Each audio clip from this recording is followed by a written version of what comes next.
Mitchell ruled out in England's Six Nations blow. England's first-choice scrum half Alex Mitchell has been ruled out of the remainder of their Six Nations campaign with a hamstring injury suffered in Saturday's 42-21 defeat by Ireland. Mitchell has started England's last 10 Six Nations matches, having secured his spot as head coach Steve Borthwick's preferred number 9 in the run-up to the 2023 Rugby World Cup. Leicester's Jack van Poortvliet replaced Mitchell off the bench in the 24th minute at Allianz Stadium. Bath's Ben Spencer is another scrum half in the wider squad, while Sale's Rafi Quirk has been called up as additional cover. Mitchell's absence raises the prospect of an entirely new halfback partnership starting 7 March's meeting with Italy, with George Ford coming under pressure from fly half rival Finn Smith after an underwhelming performance against Ireland. Darcy Graham Mitchell ruled out in England's Six Nations blow. The headline landed like a cold wind across Twickenham. Mitchell ruled out of the Six Nations. In a tournament where momentum is everything and margins are measured in heartbeats, the absence of one player can feel like the removal of a vital organ.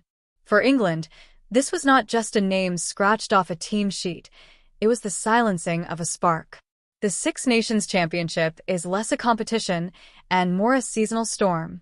It sweeps through the Northern Hemisphere every spring, churning rivalries, reviving old grudges, and forging new heroes.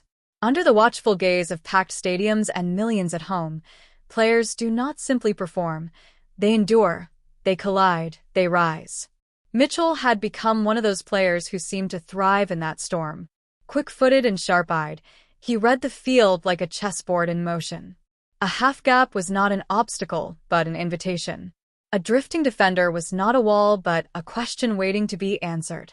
He brought a certain audacity to England's backline, an unpredictability that bent defensive systems out of shape. When injury struck, it did so quietly. There was no cinematic collapse, no thunderous silence followed by stretcher and siren. Just a twist, a grimace, and the dawning realization that something was wrong. Rugby has a way of disguising fragility behind brute force, but the body always keeps its own ledger. And this time the cost was steep. For the coaches, the loss was tactical. Mitchell's pace stretched defenses horizontally, creating inside channels for hard-running centers and marauding forwards. His ability to counterattack from deep relieved pressure and turn territorial battles into sudden opportunity. Without him, the geometry of England's attack shifts. Patterns must be redrawn. Trust must be reallocated. For teammates, the loss was emotional. In elite sport, chemistry is invisible but indispensable. A winger trusts the timing of a fly half's pass. A fullback trusts that a kick chase will be relentless. Remove one link, and the chain must be reforged under fire. In the cauldron of the Six Nations, there is little time for rehearsal. And yet, rugby has always been a story of next man up. The jersey does not wait. Somewhere in England's squad, another player now feels the weight and wonder of opportunity. He will lace his boots knowing he was not first choice, but that history rarely remembers the asterisk. It remembers the performance. Across the Irish Sea, in the valleys of Wales, beneath the Scottish skies, and in the fervent stadiums of France and Italy, rivals take note. The Six Nations is ruthless. Compassion is left at the tunnel entrance.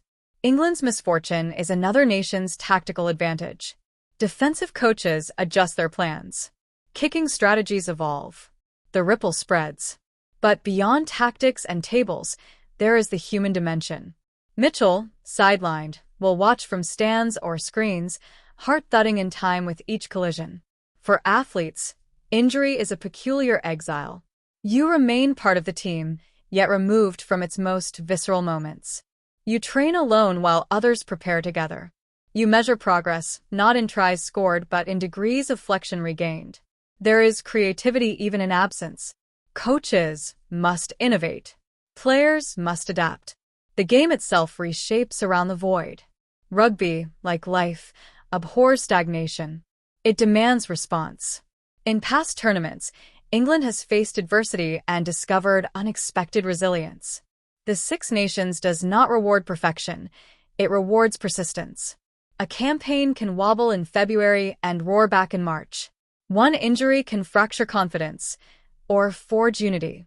Mitchell's story in this tournament ends before it truly began, but narratives in sport are never linear. Recovery becomes a subplot.